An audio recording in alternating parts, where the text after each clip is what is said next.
Olá a todos, Shavua Tov. Vim mais com algumas notícias de Israel para vocês, continuando o nosso Israel Delivery. Como vocês podem, imagino que a maioria de vocês leu meu texto. As medidas de lockdown estão sendo relaxadas em Israel, provavelmente até o fim do mês. A vasta maioria das atividades já voltam a funcionar aqui. E vão abrir shoppings amanhã ou depois de amanhã. Não existe mais espaço máximo que você pode afastar da sua casa. E tudo aparentemente está funcionando. Ainda tem um pouco de, como eu disse antes, desconfiança de que tudo está sendo um pouco rápido demais, principalmente com escolas. E Baruch Hashem, graças a Deus, tudo funcionando na medida do possível. Fora isso, hoje a gente teve uma questão nova que foi a discussão na Suprema Corte sobre a validade do acordo de governo entre Bibi e Benny Gantz. Como eu expliquei das últimas vezes, teve um grande acordo para tentar definir as políticas do governo, e isso foi levado à Suprema Corte. Aqui em Israel, se acontece o seguinte: a Suprema Corte acata, ela pode acatar, não necessariamente acata, pedidos sobre questões diversas, no geral, basicamente sobre jurisdição, igualdade de direitos e sistema político. A lei passou dentro da leitura do Knesset, do parlamento, porque tudo aqui, gente, lembrando, é uma democracia. O parlamento tem que decidir leis, não cabe só ao Netanyahu, e a Suprema Corte serve também como balança de poderes dentro do governo. Então, isso foi levado à Suprema Corte. A Suprema Corte basicamente disse que essa é uma decisão política, se o acordo é válido ou não, especialmente porque o atual primeiro-ministro interino, entre interino e primeiro-ministro, Bibi Netanyahu, está sendo investigado por corrupção. Então, a Corte disse que não pode decidir se ele pode ser primeiro-ministro ou não, se ele pode formar uma coalizão ou não, porque isso seria sobrepujar a vontade do povo.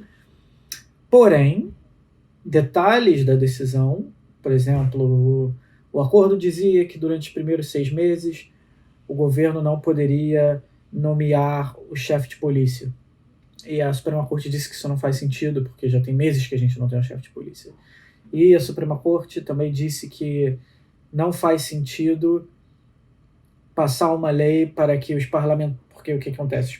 Os ministros nomeados são parlamentares do Knesset, e quando eles entram para ser ministros, o partido perde votos dentro do... Não necessariamente ele tem como suprir os lugares para todos, principalmente quando ele tem uma lista pequena. A lista do Cholavan, do partido de Benny Gantz, tem 17 parlamentares, e com 16 lugares dentro do governo, não teria votos dentro do Knesset. Então, eles propuseram, por exemplo, ter uma lista maior depois do acordo, e você consegue puxar esses parlamentares para ocuparem cargos ministeriais, e você tem um substituto, não, um suplente dentro do parlamento.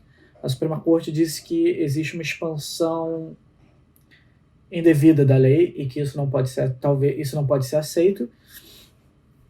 E são esses pequenos detalhes que a gente chama de kavei sudim, de linhas básicas, sobre como as funções do governo serão desempenhadas. E tem sido feito um papel muito importante para a manutenção da democracia em Israel, porque você não pode ter um governo baseado em qualquer tipo de lei só porque ela sustenta a política.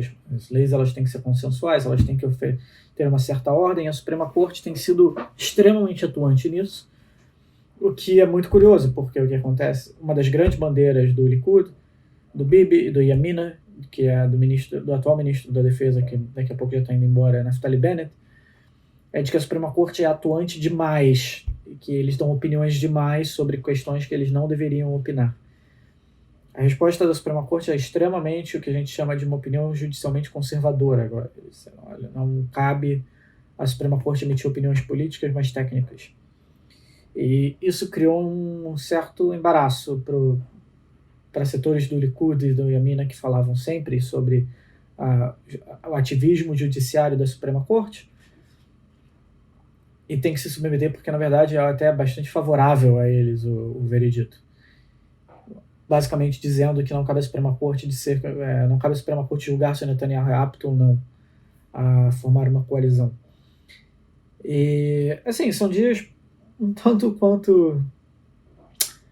É engraçado, quando você mora em Israel, você nota que a vida aqui é muito rápida. Porém, ao mesmo tempo, quando você tem poucas notícias e tudo parece estar relativamente bem, você pensa, uau, graças a Deus.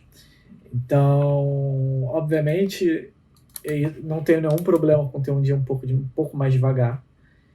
Mas lembrando, isso sim, aparentemente hoje, mais uma vez,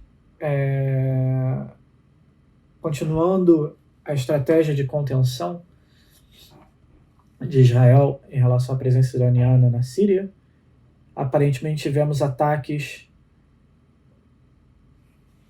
Assim, vou explicar uma coisa bem interessante para vocês, tá? Durante muito tempo, Israel não dizia que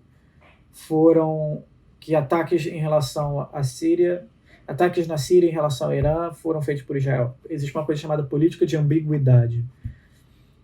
Basicamente, o que acontece? Você não assume, mas também não nega que o ataque foi feito por Israel. Para quê? Para o fim tático de não permitir o estabelecimento de bases iranianas na Síria, que seriam utilizadas como maneira de aumentar o espaço de ataque do Hezbollah, que é um grupo terrorista que fica no Líbano, em relação ao território israelense. Se vocês lembram, para quem é muito mais velho do que eu, inclusive, a Primeira Guerra do Líbano não foi sobre o Hezbollah, foi em relação a tirar a OLP de Yasser Arafat, de expulsar a OLP de dentro do país, no início.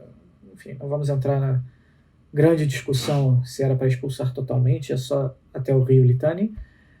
E a Guerra do Líbano, em 2006, em que Israel foi atacado pelo Líbano, as cidades do norte foram atacadas por dezenas de centenas de mísseis, e Israel conseguiu uma vitória tática, conseguiu quebrar o Hezbollah durante algum tempo, porém, durante os últimos anos, todo mundo sabe que eles têm se rearmado e tem sido uma das forças auxiliares do governo de Bashar al-Assad contra o regime islâmico, contra o Estado Islâmico e a insurreição dos rebeldes na Síria. Confuso, né? Sim. A teia de relações de poderes no Oriente Médio é muito complicada. O que acontece? O governo israelense tem tentado minar o espaço iraniano dentro da Síria, também porque o Irã é uma ameaça regional a Israel. E não é uma ameaça pensada, é uma ameaça que rotineiramente a gente recebe notícias de que estão falando que vão destruir Tel Aviv, que vão atacar Israel, e a gente sabe como é que é. Então, Israel não vai dizer fomos nós, difícil, de vez em quando falam mais, mas não necessariamente ao ponto de falar que somos nós. E hoje aparentemente, a gente teve alguns ataques na segunda-feira, morreram 14 paramilitares iranianos e aparentemente Israel tem voltado com a sua política de contenção, e porque de fato é um espaço vizinho nosso, que é um país, o Irã ainda continua em guerra com Israel, apesar de, enfim, nunca foi declarada uma paz entre os dois lados, e deflagrações já aconteceram. A gente já teve mísseis lançados, contra o avião israelense. Então, vamos ver. Eu espero que as tensões não subam muito, e porque a gente realmente a gente precisa de um pouco de paz, eu acho. E se Deus quiser, a gente ainda vai ter muitos momentos de paz esse ano, e a gente vai poder ficar um pouco mais relaxado após esse medo global do corona. que, se Deus quiser, a gente fica um pouco mais tranquilo até chegar a vacina. E é isso. Fiquem seguros, com saúde. Fiquem em casa. E vou dizer para vocês que o mundo pós-corona é possível. É um pouco esquisito. Vocês vão colocar termômetros na porta do seu trabalho, provavelmente. Você tem que... Aqui, pelo menos, eu tenho que escrever todo dia qual é a minha temperatura, se eu estou tossindo. A gente tem que sentar longe um dos outros, passar álcool gel o tempo todo. Espaços comuns não existem mais no trabalho, você não pode mais ficar conversando. É isso. Mas a gente faz o possível para proteger uns aos outros. Boa noite e a gente se vê aqui quinta-feira. Um abraço.